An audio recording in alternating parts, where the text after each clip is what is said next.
ಡ್ಯಾಮಿನ ಪಕ್ಕದಲ್ಲಿ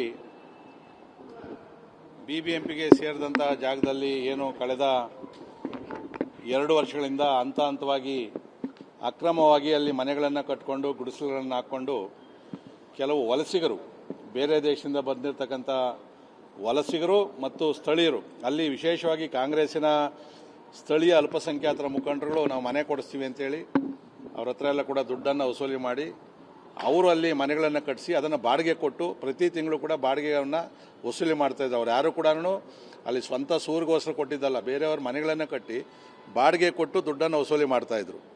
ಆದರೆ ಇವತ್ತು ಇದು ಸರ್ಕಾರ ಮನಗಂಡು ಅಧಿಕಾರಿಗಳು ಅದನ್ನು ನೋಟಿಸನ್ನು ಕೊಟ್ಟು ನಿಯಮಾನುಸಾರ ಕಾನೂನುಬದ್ಧವಾಗಿ ಆ ಮನೆಗಳನ್ನು ತೆರವು ಮಾಡಿಸಿದ್ದಾರೆ.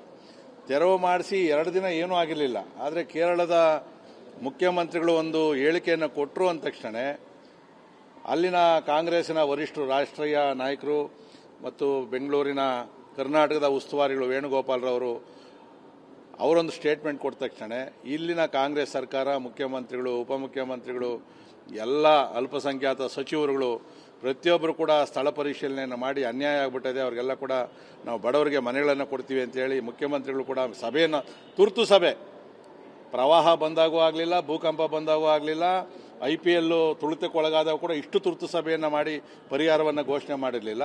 ಅವ್ರಿಗೆಲ್ಲರೂ ಕೂಡ ಈಗಾಗಲೇ ದಾಖಲೆಗಳನ್ನು ಸಂಗ್ರಹ ಮಾಡಿ ಅವರಿಗೆಲ್ಲ ಕೂಡ ಬೈಯಪ್ಪನಹಳ್ಳಿಯಲ್ಲಿ ಕೇಂದ್ರ ಸರ್ಕಾರ ಮತ್ತು ರಾಜ್ಯ ಸರ್ಕಾರ ಸಬ್ಸಿಡಿಯಲ್ಲಿ ನಿರ್ಮಾಣ ಮಾಡಿರ್ತಕ್ಕಂಥ ಮುಖ್ಯಮಂತ್ರಿಗಳ 1 ಲಕ್ಷ ಮನೆ, ಪ್ರಧಾನಮಂತ್ರಿ ಆವಾಸ್ ಯೋಜನೆ ಅಂತಲೂ ಕರಿತೀವಿ, ಅಲ್ಲಿ ತರಾತುರಿಯಲ್ಲಿ ಮನೆಗಳನ್ನು ಕೊಡಬೇಕು ಅಂತೇಳಿ ಇವತ್ತು ರಾಜ್ಯ ಸರ್ಕಾರ ಹೊರಟಿರ್ತಕ್ಕಂಥದ್ದು.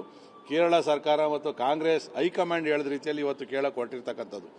ಒಂದು, ರಾಜೀವ್ ಗಾಂಧಿ ಹೌಸಿಂಗ್ ಕಾರ್ಪೊರೇಷನ್ ಮನೆಗಳನ್ನು ಕೊಡಬೇಕಾದ್ರೆ ಬೆಂಗಳೂರಲ್ಲಿ ಕನಿಷ್ಠ 5 ವರ್ಷ ವಾಸ ಆಗಿರ್ತಕ್ಕಂಥ ಕಂದಾಯ ಇಲಾಖೆ ದೃಢೀಕರಣ ಪತ್ರವನ್ನು ಕೊಡಬೇಕು.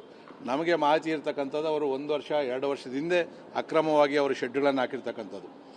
ಮತ್ತು ಇವತ್ತು ಅವರೇನು ಆಧಾರ್ ಕಾರ್ಡು ಮತ್ತು ವೋಟರ್ ID ಕಾರ್ಡ್ಗಳಿದೆ, ಅದರ ಸತ್ಯಾಸತ್ಯತೆಯನ್ನು ಕೂಡ ನಾವು ಸತ್ಯಶೋಧನಾ ಸಮಿತಿಯವರು ಪರಿಶೀಲನೆ ಮಾಡ್ತೀವಿ. ಅಂದರೆ ವೋಟರ್ ಲಿಸ್ಟ್ ಮಾಡಬೇಕಾದ್ರೆ ಕೆಲವು ದಾಖಲೆಗಳನ್ನು ಕೊಡಬೇಕಾಗ್ತದೆ. ಯಾಕಂದರೆ ಅವನೇನೋ ಬೇರೆ ಕಡೆ ವೋಟರ್ ಲಿಸ್ಟ್ ಇದ್ದರೆ ಕ್ಯಾನ್ಸಲೇಷನ್ ಮಾಡಿ ಇಲ್ಲಿ ಮಾಡಬೇಕು. ಹೊಸಾದು ಮಾಡಬೇಕು ಅಂತಂದರೆ ಅಷ್ಟು ಸುಲಭ ಅಲ್ಲ.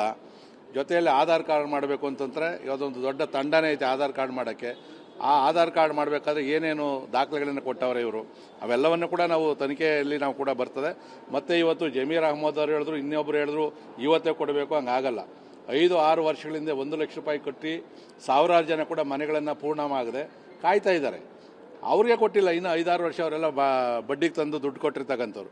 ಇವತ್ತು ಇವರಿಗೆ ನಿರಾಶ್ರಿತರು ಅಂತೇಳಿ ಹೇಳ್ತಾ ಇದ್ದಾರೆ. ಮೊದಲು 168 ಮನೆಗಳು ಅಂತೇಳಿ ಲೆಕ್ಕ ಕೊಟ್ಟರು. ಮೊನ್ನೆ ನೋಡಿದ್ರೆ 400 ಜನವರೆಗೂ ಬಂದು ಜನ ಕೂತ್ಕೊಂಡವ್ರೆ. ಅಂದರೆ ಯಾವಾಗ ಸರ್ಕಾರ ಪರಿಹಾರ ಕೊಡ್ತು ಅಂತ ಹೇಳಿದ್ರು ಎಲ್ಲರೂ ಬಂದು ಕೂತ್ಕೊಂಡವ್ರೆ ಅದನ್ನು. ಸೊ ನಾವು ಸರ್ಕಾರ ಕೇಳ್ತಾ ಇರ್ತಕ್ಕಂಥದ್ದು ಇದನ್ನು ಅರಾತುರಿ ಮಾಡೋವಂಥದ್ದಲ್ಲ.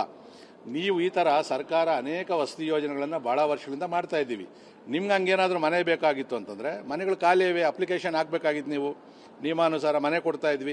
ಇವಾಗ ಸರ್ಕಾರಿ ಜಾಗದಲ್ಲಿ ಗುಡಿಸಲು ಹಾಕ್ಕೊಂಡು ಅದನ್ನು ತೆರವು ಮಾಡಿದ ತಕ್ಷಣ ಸಕ್ರಮ ಮಾಡ್ತಕ್ಕಂಥದ್ದಕ್ಕೆ ಈಗ ಸರ್ಕಾರದಲ್ಲಿ ಅವಕಾಶನೇ ಇಲ್ಲ ಕಾನೂನಲ್ಲಿ.